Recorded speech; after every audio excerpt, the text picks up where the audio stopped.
Okay guys, so we got the Echo SHC225S. This is it right here. Very beautiful little tool. It's empty, it's got nothing. It's got the switch here for the on and stop. It does actually have a little stop sign there. It says stop. Got the trigger to go. This is the safety, so unless you push this trigger will not move. So you can't move it unless you got the safety here. Some of you guys already know that, but anyways, that's the way it is. It's got a toggle switch here. It's hard to see it, but this is for the choke. You go up, it actually says cold start, and what it does, choke keeps air from going into the carburetor, so you get more gas into the system. So whenever it's wintertime, it's too cold, it needs a lot more gas, so it can blow up easier than having gas. Gas is obviously very flammable, so having more air in there, which is not flammable, won't allow combustion to occur. Once it warms up, then you can put it down to start. There are some times that I found tools and people give them to me because they can't get them to run, and all it is just moving your toggle up a little bit so that it's not full throttle on the choke itself. So I'm just taking this off real quick. There's a nice little air filter in there. It's got a little big old turn knob here to make it easy to come on, come off. But it's really hard to see it. There's a flap in there that moves up. Let's get a little closer. You guys might be able to see it, but there's a flap that moves up and down, and so it says on the cap itself cold start is up, which means no air is coming in. It's got a wall there. It's a wall, so it only lets gas go in. Anyways, that's the way that works. You can see when I push the trigger for gas, it turns that little knob there. Hopefully you guys can see it. It turns that knob there and gives it more gas. So in cold starts, a lot of people always want to change out the spark plug. It's almost never the spark plug. It's a great money waster if you want to waste money and buy all the spark plugs you want, but generally it's never that. Generally it's the air fuel mixture, and sometimes you don't have to go up all the way. Sometimes you just go up halfways, and that's enough air for the fuel to mix on maybe some loose valves or something like that in the carburetor. The carburetor itself, I just bought like 3 of them off of eBay. They're $13. You can go and buy the Echo version. It's probably $100 for the darn carburetor, but off of eBay, the carburetors are $13. One of the big problems always is these things get holes in them after a little while, and it's very easy to replace. This set's like $1, unless you just buy the whole carburetor for $13 off of eBay. And then it's just 2 bolts right here. It's got these Torx. Those look like 20s or 25s, T20s or T25s.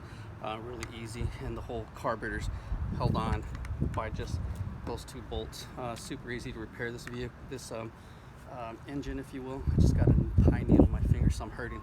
But anyways, this orange, green, yellow tube is the return line. So when you squeeze it, that's how you know if you got gas coming out of your gas line, because you'll see gas coming down every time you plunge the plunger there. This cap is really nice because it's got a little detent, if you will. Keeps the cap from coming out. Sometimes it'll get in the way, and sometimes after some time it's a little hard to push it back in, so just push it back in and get your cap tightened down again. Inside the gas tank, there's also a little filter in there that goes into the black line. There's a loose line right here, and it should be loose. It's a air line, so as you suck gas out, air comes in to fill in that void of where the gasoline was once. So this air filter is very important, but that's all it does, just allows air to be sucked in. So when you turn the thing over, technically it still works as long as the filter inside the tank is touching gas. It'll still suck it in, and if the engine's hot, it works to even off of vapors a little bit. So in theory it should work pretty good. You obviously don't want to run it upside down for very long if it'll even allow you. Those are the major things. It says it's supposed to be Easy Start technology, the i30 Easy Start technology, so hopefully it's true, and only a few pulls will get it to start. This is the SHC225S according to this logo here. But anyways, hopefully we'll get this thing to start and run and go. It's got a nice little case on here to protect the teeth. These are brand new. Yeah, I used to always throw these things away, but I've been watching a lot of videos and guys I've been talking to that are in the business, and they keep these things, and it does make your blades last a lot longer, because these blades are fairly expensive. I don't know how much they are, but they're expensive to replace and time consuming to do. So might as well just keep your blades going. Let's put the air filter back on.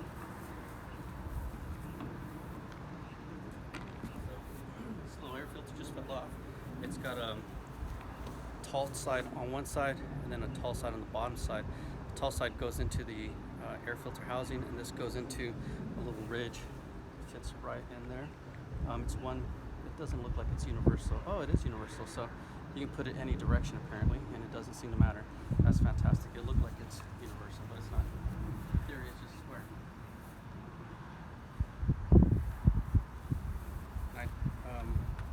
Trying to talk fast because my phone unfortunately doesn't have a lot of space on it. Just putting my cap back on. Hopefully I'm in shot here. So I'm very new to the YouTube and videos and stuff. So anyways, I'm gonna put some gas in here. Let's get this going. Check out my gas tank's really old. I think I found this on the side of the road. It even leaks gas. The cap is loose. It doesn't even cover it properly, or sealed properly, I should say. So in the back of my truck, you can't see it. In the back of my truck, it'll actually get water in the tank. Eventually, I gotta throw this away and start all over. But so what I like to do is I'll fill it up. And technically, you always want to fill with the nozzle up.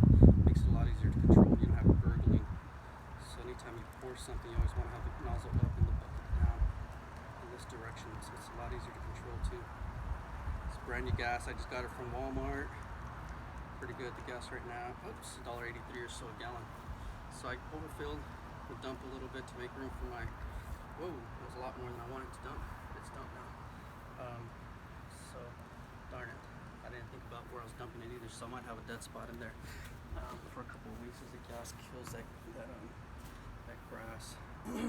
I like to use the Super Tech. It's a 2-for-1 oil.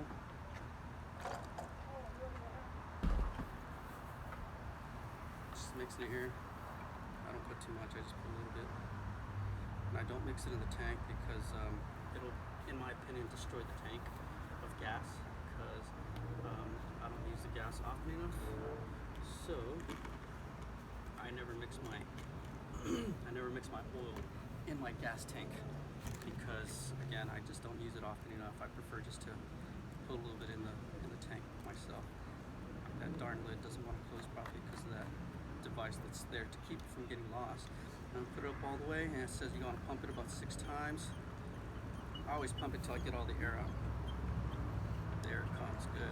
Generally when I have a fresh start or an engine that doesn't want to start, I don't put any oil in it at all because just like the Polestar, I want nothing but gasoline to really combust. Now it does cause wear and tear on the engine, so as soon as it starts, you definitely want to mix your oil back in there. So it's got a little blue hue, a color of blue because of the mixture, and that should be good. You'll know if you put too much oil in it because it just starts smoking. And just like if you were to burn motor oil, there's a lot of smoke. So if you try to burn a lot of this lubricant in this engine, you're going to get a lot of smoke.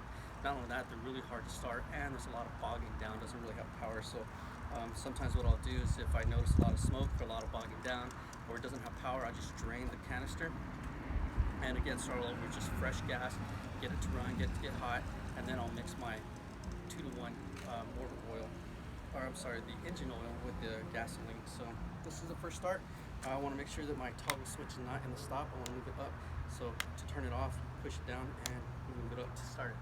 My cap is off. These are brand new blades right out of the box. This is the Echo, said it like 5 times already, SHC 22 5S. And let's see if it'll start. A couple of pulls. It's got that new technology. Got my choke on. I already pumped it 3 or 4 times, about 6 or 7 times now. Let's see. Let's get back in front here. So what I'm also doing is pulling the trigger here, and it's still the choke. So I already heard it combust, and so whenever I hear that pop pop, I already know what that engine's going to start. Generally, hard starts, like I said, I'll take out all the mixed gasoline and put fresh unmixed gasoline till I hear that pop. Once I hear that pop, I already know that chamber's got enough combustion, the spark plug's working, and it's sucking in gas.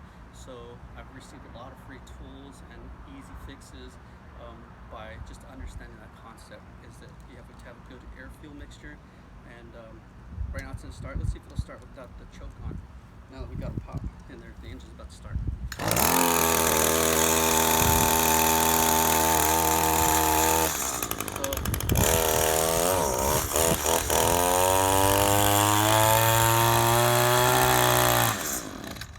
So I killed it because I choked it, and so what happened is it got too much fuel in there. But you saw how many times I want to take off the choke and just leave it on full blast, which is called run on the sticker there, which is down. Cold starts when it's cold outside, it's winter time, or if you have a carburetor that's just not working too well, sometimes you're going to have to work with the choke and really adjust it to what the motor tells you. Sometimes you have to have it just halfway, 3/4 the way, a fifth of the way, or a quarter of the way. So you just have to adjust it to hear that high rev. That's what you want to hear. So look, it's on the run. My nozzle's all the way down, and I'm about to pull it again.